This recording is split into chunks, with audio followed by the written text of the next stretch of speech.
రంగారెడ్డి జిల్లా మహేశ్వరం నియోజకవర్గంలోని అల్మస్గూడలో ఎమ్మెల్యే మాజీ విద్యాశాఖ మంత్రి సబితేంద్రారెడ్డి పర్యటించారు. పలు డివిజన్లలో తీవ్రమైన నీటి సమస్య ఎదుర్కొంటున్న కాలనీలను ఆమె సందర్శించారు. వాటర్ ట్యాంక్ పనులను త్వరగా పూర్తి చేయాలని సంబంధిత అధికారులకు ఆదేశించారు. త్వరలోనే నీటి సమస్య తీరుతుందని స్థానికులకు హామీ ఇచ్చారు. ఈ కార్యక్రమంలో స్థానిక కార్పొరేటర్లు, వివిధ వార్డుల అధ్యక్షులు తదితరులు పాల్గొన్నారు.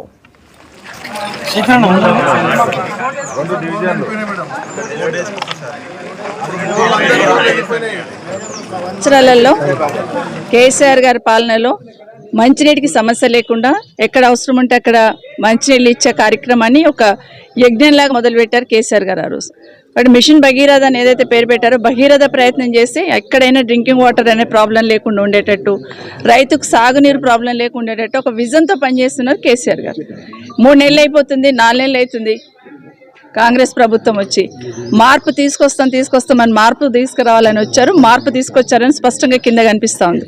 ఈరోజు ఎక్కడ చూసినా గ్రామాలలో కానీ పట్టణాలలో కానీ మంచినీటి సమస్య తీవ్రంగా ఉన్న పరిస్థితులలో కనీసం ప్రభుత్వం నుండి రివ్యూ ఉండదు, డైరెక్షన్ ఉండదు. ఎవరి కష్టాలు వాళ్ళే పడుతూ ఉన్నారు, ఎవరి తంటాలు వాళ్ళే పడుతూ ఉన్నారు, ఎవరిని అడగాలో తెలియదు, ఏ అధికారి స్పందించారు, ఏ క్లారిటీ లేకుండా పోయింది. ఎక్కడైనా కాలనీలో ఈరోజు ఇక్కడికి వచ్చాను నేను అల్మాస్గూడకి, దాదాపుగా 30 కాలనీలు చుట్టుపక్కల. వీళ్ళందరికీ కూడా ఈరోజు వస్తున్న వాటర్ కూడా ప్రెషర్ లేకుండా వస్తూ ఉంది. దాని తర్వాత కనీసం దాన్ని వారంకి ఒకసారి వస్తూ ఉంది.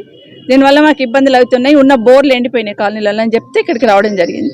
ఆ రోజే ప్లాన్తోని మన దగ్గర మహేష్ నియోజకవర్గంలో ఈ రిజర్వాయర్లు కట్టి ఒక 10 రిజర్వాయర్లు ఆల్మోస్ట్ కాన్స్టిట్యున్సీ మొత్తంలో ఒక 9 నుండి 10 రిజర్వాయర్లు కట్టడం మొదలుపెట్టినాం. రిజర్వాయర్లు కంప్లీట్ అయిపోతే కాలనీ వాళ్ళకి వాటర్ సమస్య లేకుండా ఉంటుందని ఆలోచనతో కట్టడం జరిగింది. వీటిని పూర్తిగా తొందరగా పూర్తి చేయాలని అధికారులకు కూడా కోరడం జరిగింది.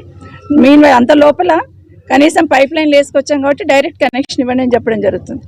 ఇది పైనున్న అధికార యంత్రాంగానికి పైనున్న ప్రభుత్వం డైరెక్షన్ ఇవ్వాలి. ఎక్కడైనా కాలనీలలో ఇబ్బంది ఉంటే ఇమీడియట్గా బోర్లు డ్రిల్ చేయమని. ఎందుకంటే ఇప్పటివరకు బోర్లు వద్దనుకున్నాం మనం, కాబట్టి మళ్ళీ అధికారులకు పైకి వెళ్ళి ప్రభుత్వం నుండి డైరెక్షన్ వస్తేనే బోర్లు వేయడానికి అవకాశం ఉంటుంది. బోర్లు లేని పక్షంలో ఇంత పెద్ద మున్సిపల్ కార్పొరేషన్ అన్నప్పుడు ట్యాంకర్లు కొనాల్సి వస్తుంది, కొత్త ట్యాంకర్లను కూడా పెట్టుకోవాల్సి వస్తుంది.